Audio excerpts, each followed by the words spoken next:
there's something about EIGRP that we just simply shouldn't touch, and it is how EIGRP measures how far it is to reach a destination.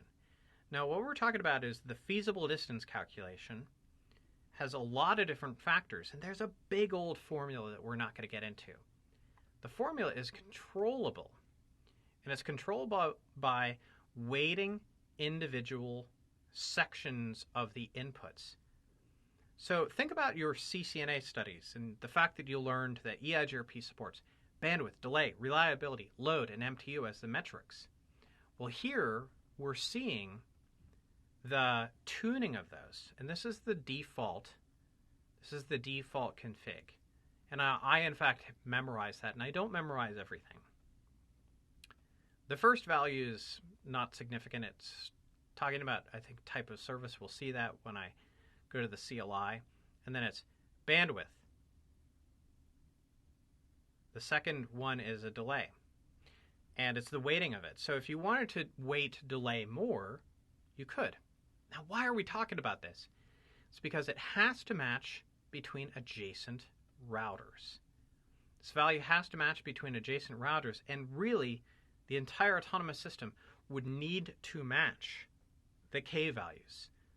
So you couldn't just have a pocket of your autonomous system having a few K values that are different than the rest, because it wouldn't be able to form an adjacency with the rest of your autonomous system. So let's just make sure we understand where to go to view this.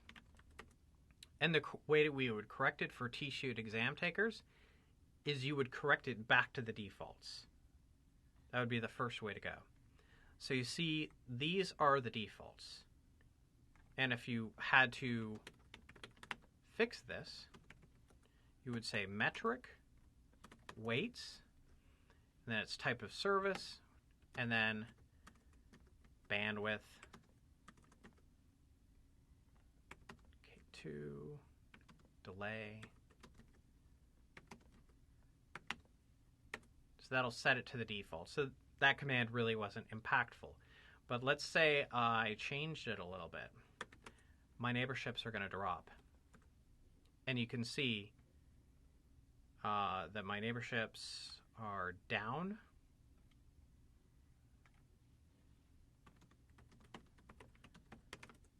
And I'm not going to get them coming back. Put them back in, and my neighborships come back up. And there we go. Those are the messages that confirm that.